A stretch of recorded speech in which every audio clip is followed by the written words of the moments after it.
neza kuri wakansi subscribe kuri The Tone Show. Izere kumeze neza ndetse kandi byukora byose biri kugenda neza ndetse kandi tuzano abari mu majyepfo amajyaruguru asazo ndetse n'ibinyazuba mwese mbasuze mbifuriza ibe byiza no kugubwa neza komeza guherwa mu byo mukora byose Imana ikomeze kubahereza umugisha kabisa. Nge nitwa Zanda, ayo niyo mazina yanjye tugiye guhana mu kiganiro cy'imyidagaduro aho tugaruka ku myidagaduro yaba yo mu Rwanda, hanze y'u Rwanda ndetse n'umugabane w'isi muri rusange hose turahagera. Ubwo rero nkwaye ikaze mu kiganiro wakanze subscribe tubane makuru yacu.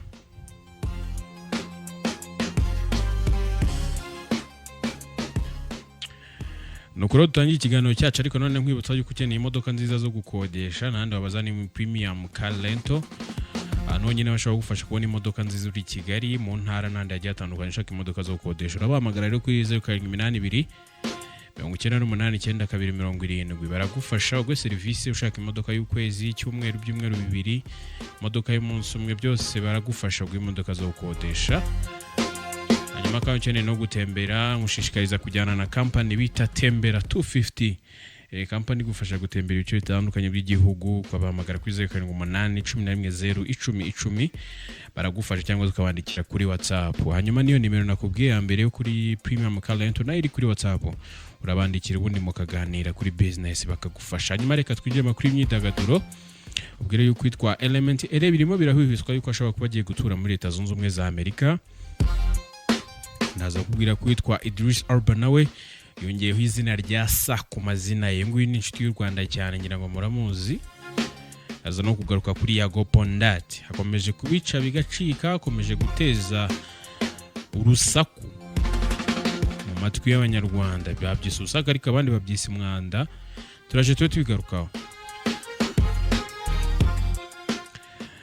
Mwayikaze rero n'ubundi by'umwihariko muri aya makuru tugiye kuba tuganiraho rero ni mu gihe rero benshi mu bakurikira hafi imyidagaduro mu Rwanda bamaze iminsi bumva amakuru yuko Element yatangiye gushakisha ibyangombwa muri Leta Zunze Ubumwe za Amerika ndetse bamwe bakajya kure bagahamya ko baba yabateganya kuba yabagiye guturayo. Rero kumva ko ari gushaka ibyangombwa kandi kari kubarizwa muri Leta Zunze Ubumwe za Amerika byatumye bamwe batekereza ko agiye kuyoboka inzira nk'abahanzi bagenzi be cyangwa se bakuru be bagiye bajyayo bagahita bafata icyemezo cyo kugumayo mu buryo bunyanyijwe n'amategeko. Ariko wari marashaka ibyangombwa ngira ngo yanagiye afite ngira ngo 2025 yatse visa ifite imyaka 10 yemerewe kujya muri Leta Zunze Ubumwe za Amerika, imyaka isaga 10 agenda agaruka ibyo arabyemerewe. Ariko bari gushaka none ibyangombwa bimuha uburenganzira bwo kuba yakorerayo. Mu makuru riragiye atandukanye hariho bakorana batangaje yuko uyu mugabo ari gushaka ibyangombwa byo gukora muri Leta Zunze Ubumwe za Amerika ndetse kandi hari abantu bakorana nawe bari kumufasha gucuruza imiziki yabo ariko adafite ibindi bakorana, ubwo ni ugucuruza imiziki gusa. Akaba baraganiriye bagasanga Element agomba kuzajya akenera kujya muri Leta Zunze Ubumwe za Amerika kenshi ndetse bakaba ari byo mpamvu byatumye baba bamushakira ibyangombwa bimufasha kuba yakorera. Byumvikane neza yuko Element nawe ntago ari umuntu uraho ngaho utari umunyabwenge udashobora kureba which is best, ni iki kiza kurusha iki ngindi, ni iki kiza nakora. By'umwihariko nka Element no mu producer munini hano mu Rwanda, no muhanzi munini hano mu Rwanda. Ngiye navuga ko no muri new generation headings abandi, ariko no muri old generation ashobora kuza muri top 5 top 10 gutyo ukaba mu rating aho ngako no muhanzi kabisa. Uyu munsi tutaraza kuba tutemeranya ko ari umuhanzi munini ariko none ko mu producer wa mbere mu gihugu cy'u Rwanda. Mu ba producer ba new generation Element no umuntu ahagaze neza. So ntekeza yuko kuba Element yahitamo kurekura isoko ryo mu Rwanda rimuhereza asanga miliyoni 100 ku mwaka bitewe no mu ndirimbo producinga. Ubwo ni muri production gusa tutagiye no mu bindi uko imiziki yo iri worldwide, ntago ari ngombwa bari hano mu Rwanda cyangwa iki. Imiziki irijyana, imiziki ntago bisaba location ngo eri urimo aho ya ishobora kwijyana. Ariko kubijyanye na production bishobora kuza kugoranamo gakeya cyane ko muri iyi minsi yarari kwigendamo gakeya, ari kwita ku miziki ye, afite na IP gutegura n'ibindi. Abangaba ngira ngo ari cyo bagiye kuba bamufasha kugira ngo abone uko yacuruza imiziki ye. Ariko nanone nkeka yuko isoko ringana gutyo ryo mu Rwanda Element atari kuri level yo kuba yaryitesha, ahubwo byiza ko ashobora kuba yareba uburyo yabibalancinga akajya kubayo ariko n'akazi ka none gapfe akajya agenda akagaruka which is good kubera ko no umuntu ufite amafaranga ngira ngo utabangamirwa nabyo. nyagaye ko atabangamirwa nabyo ahubwo byose yabibalansinga akaza kureba which is good kuri we ariko nanone agomba kureba inyungu tureke kwikunda cyane ngo tumugumishe hano ngakomeza kore production of course naharara hakenewe kugira ngo akomeze gukorera amafaranga akomeze kugira ibyo yitaho cyane ko amaze kuba mukuru muri industry no mu bindi bigiye bitandukanye so afite byinshi byo kuba yakitaho ubwo nawe yahitamo ikimubereye cyiza akareba icyo yakora one element rero mvuye kuri element reka nerekeze kuri Yago Pondat uyu nguyu Yago Pondat amaze iminsi arimo ararikoroza ku mbuga nkoranyambaga ngira ngo nabanza gucishizaho kano ka video ukumva hanyuma tukabigarukaho mu kanya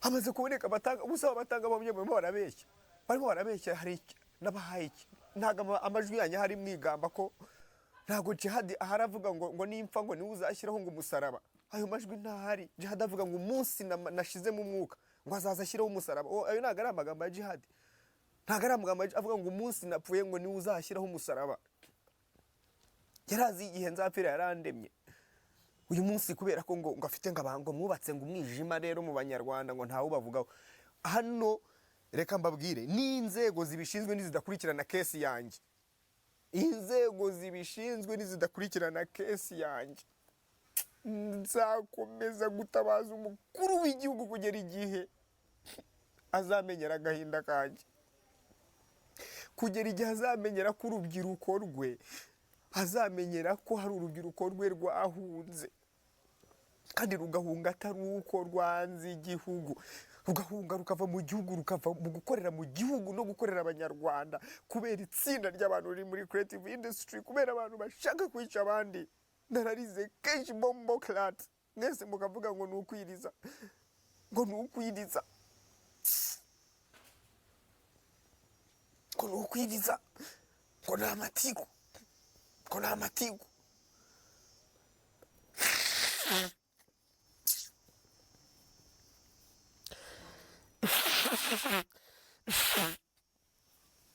ndababwiza ukuri n'inzego z'umutekano zishinzwe iperereza zitakora kuri case yanjye nzahamagara umukuru w'igihugu mpaka kugeza igihe kandi ndabisaba imana kugira ngo ubutabera ku izina ryanjye buzaboneke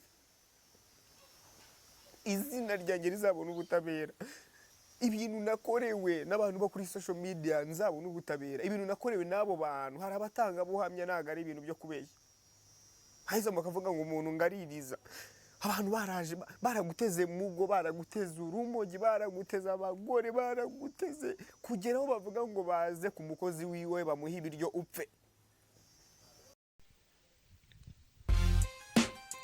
Yago Pondat ngira ngo mwabyumvishe mu byo yitangarije avuga yuko yamaze gutabaza umukuru w'igihugu nyakubahwa Perezida wa Repubulika Paul Kagame niwe akeneye ko yinjira mu kibazo cye ntago nzi impamvu ari we yahisemo kuba yatabaza kubera ko hari izindi nzego yagombaga kubanzamo ariko kuri njyewe nka point of view yanjye ntekereza yuko ni ibintu navuga ku ruhande rutari rwa Yago bibiri nkanavuga no ku ruhande rwa Yago bibiri ku ruhande rwa Yago niba ari mukuri ibi bintu avuga abifitiye fact aba bantu babatanga buhamya afite niba ziko bahari nge ntekereza ko yagakwiye kuza agafesingana nabo agatanga ikirego kubera ko mu Rwanda kwitwa ubutabera turi hejuru turabizi ko ubutabera butangwa mu Rwanda so akwiye kuza rero akaza akavuga ati nge nararenganyijwe nashatse kwicwa abantu bashatse kunyica abantu bashatse kundoga hanyuma agatanga ikitwa ikirego yamara gutanga ikirego abantu bagakurikirana ibingibi avuga yuko bashatse kumwica ikindi cya kabiri kuri Yago niba ibyo avuga nta kuri kurimo ntekereza yuko muri Uganda atari kure atari ahantu kure tudashobora kugera nk'abanyarwanda ubwo ndi kuvuga inzego zibishinzwe niba koko ababana ari kubaharabika nabo batanga ibirego bamujyane kumurega kubera ko Interpol irahari u Rwanda bafitanye imikoranire ihambaye na Uganda kumuterura hari abakaza kamwambika ipingu ntago ari ikintu kigoye niba koko ikintu ari kuvuga cyo kuvuga ko abantu bashatse kumwica agashinja abantu kuba baramugambaye inshuro zirenga ebyiri bagashaka kumuha uburozi mu biryo bagashaka kumuroga bakamubura atari uburyo bwo kumubura ahubwo ari uko abo batumye wenda banze kubikora, akabashinja gucuruza ibiyobyabwenge n'ibindi nk'ibyo ngibyo za mugo n'ibindi, akaba ari guharabika abantu gutyo ngo bashatse kumwica ngo bacuruza ibiyobyabwenge n'ibindi, ngo harimo abafite amadirido ngo bashaka kwica abana b'abakobwa ngo babasambanya babatinganisha. Ibyo bintu nabyo bigize icyaha niba bidakunze ko yagomba kuza gutanga ikirego, akaba ari gukora ibiganiro byo gushaka gutwika n'ibindi nk'ibyo, nawe ufite inzego zigomba kumukurikiranira. Ikindi navuga nuko abantu barimo barakinira muri ibi bintu, harimo abanyamakuru, ababloggers n'abandi, niba koko yago yaba ari mukuri, iba ari kuvuga bafite bihamya, aba batanga buhamya bafite facts zigaragara, birashoboka ko n'umuntu uri gukinira muri iki kibazo cyayaga ashobora kuzakigwamo, kuko sintekereza ko Yago Pondari ageze kuri level ko yahatabaza umukuru w'igihugu ku bintu by'ikinyoma, ku bintu nyine bitari byo. So ngenda tekereza yuko igihe kirageze ko inzego zibishinzwe zireka kureberera ibi bintu mu ishusho yo gutwika.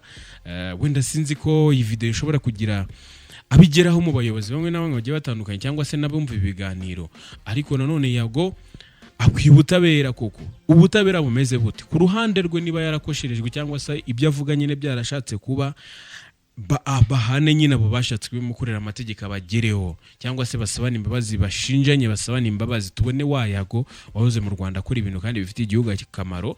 Ariko ku rundi ruhande niba ibi ngibi atari byo, nawe akurikiranwe azanywe mu Rwanda amategeko amugonga, ipinga ryambara ry'imageragere, nuko bimeze. Ariko abari gukinira muri ibi bintu bamwe bavuga bati ari gukoresha batanga buhamya ba fake, icyo ni icyaha. Gufata abantu ugahimba inkuru nk'izo ngizo, none uri guhimbira abantu ibintu bikomeye nka byo gucuruza ibiyobyabwenge no gushaka kukwica, amarozi n'ibindi, so nabyo bigize icyaha kandi gikomeye cyane.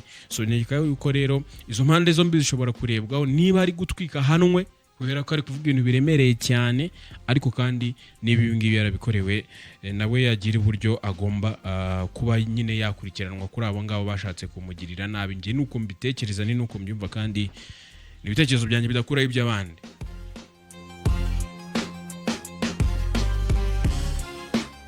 Hanyuma kandi reka nkubwire yuko umukinnyi wa filime wamamaye mu rwego mpuzamahanga bamwita Idris Elba yawe icyubahiro n'umwami w'Ubwongereza King Charles wa gatatu, bituma ku mazina ye hiyongeraho Sir Idris Elba.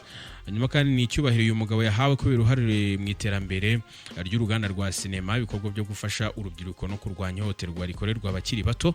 Elba asanzwe ari umwe mu bakinnyi ba filime bafite izina rikomeye ku isi, aho yamenyekanye cyane muri filime nka Luther, The Wire na Beast of the Nation n'izindi zirimo za Fast and Furious. Murabibuka cyane, nguyu ni umustar cyane. Idris Elba rero yavukiye Londres mu Bwongereza mu 1972, afite inkomoko muri Sierra Leone ku ruhande rwa se no muri Ghana ku ruhande rwa nyina. Uretse gukina filme, umuhanzi ndetse akaba na DJ uzwi nka DJ Big Drizz.